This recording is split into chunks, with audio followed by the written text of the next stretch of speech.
This video will walk you through the process for different types of returns. For core returns, carefully pack the unit in a box. No ticket is required for core returns. Apply the provided shipping label to the box. Mark core on the return reason sticker and ship the package. Exchange. When you need to exchange the unit for the correct part, contact customer service to request an exchange return ticket. You'll receive an email with your ticket details and exchange return label. Carefully pack the unit in its original box. Mark exchange and write the ticket number on the return reason sticker. Apply the exchange return label and ship the package. Rental return. If your vehicle issue was not related to the unit or you no longer need it.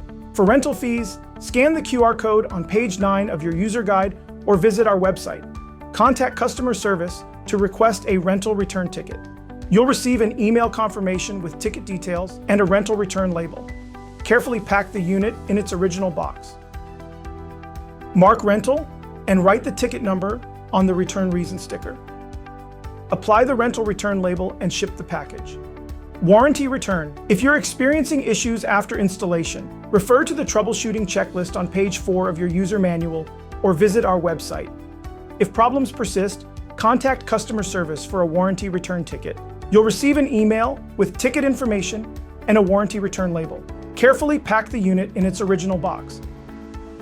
Mark warranty and write the ticket number on the return reason sticker. Apply the warranty return label and ship the package.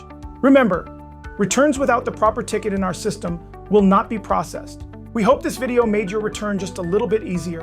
And as always, thanks for choosing MAKS.